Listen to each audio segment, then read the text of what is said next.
Dans une vallée lointaine, où les montagnes se dressaient comme des gardiennes silencieuses, une rivière scintillait sous le soleil. Elle portait 1000 histoires dans son courant, des contes d'amour, de courage et de résilience qu'elle murmurait à ceux qui savaient l'écouter. Parfois, son murmure devenait un chant plus intense, presque comme une conversation pour ceux capables de tendre l'oreille. Elle semblait dire « Je suis la vie, je suis le mouvement, je suis la transformation ». Aujourd'hui, je vais te raconter l'histoire de Mira, une jeune fille qui, grâce à cette rivière, a appris à transformer ses blessures en force, ses larmes en espoir. Une histoire qui, je l'espère, fera vibrer quelque chose en toi. Alors, installe-toi confortablement et laisse-toi emporter par le courant. Mira vivait dans un village niché au creux des montagnes, où chaque matin était bercé par le chant des oiseaux et le murmure apaisant de la rivière.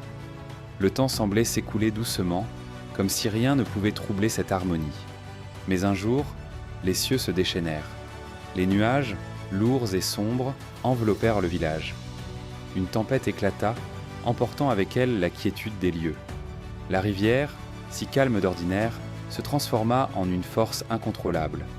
Ses eaux rugissaient, dévastant tout sur leur passage. Arbres, maisons, ponts. Lorsque l'orage s'éteignit enfin, le village n'était plus qu'un champ de ruines. Mira, encore sous le choc, erra parmi les débris, son cœur lourd de désespoir. Sa maison, son refuge, n'était plus qu'un souvenir balayé par la force de l'eau. Ses souvenirs d'enfance, ses trésors, tout avait disparu. Les larmes aux yeux, elle s'approcha de la rivière qui semblait redevenue paisible, comme si rien ne s'était passé. Elle murmura « Pourquoi m'as-tu tout pris ?» Alors qu'elle fixait le courant, quelque chose d'étrange se produisit.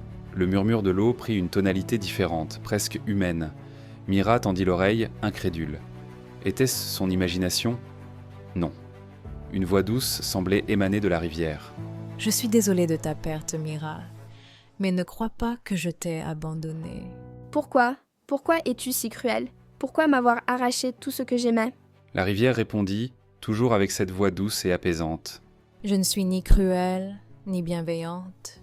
Je suis comme la vie. Regarde mes eaux, Mira. Elles ne cessent jamais de bouger. Chaque pierre, chaque tempête me façonne. Si je m'arrête, je ne suis plus une rivière, mais une flaque stagnante. La vie est comme moi.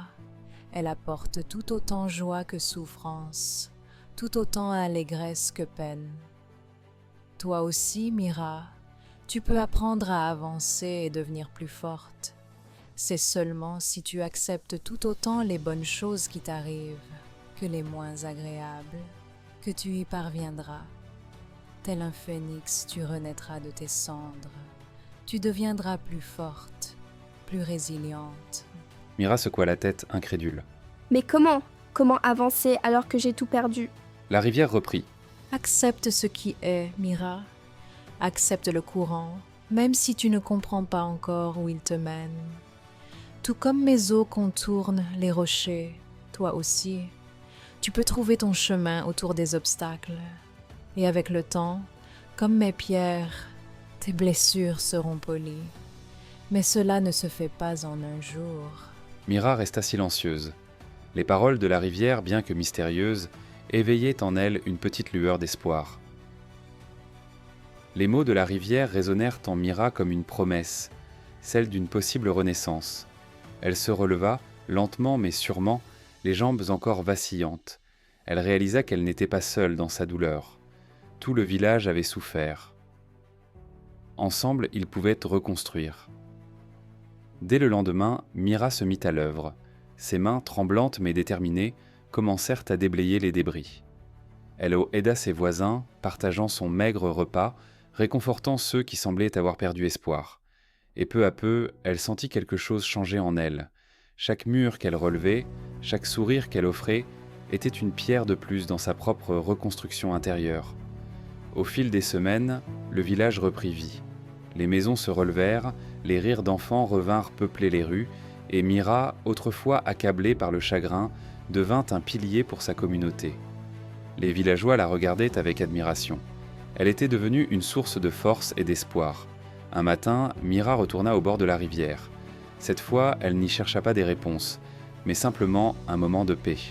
L'eau scintillait sous la lumière du soleil, et le courant semblait fredonner une mélodie douce.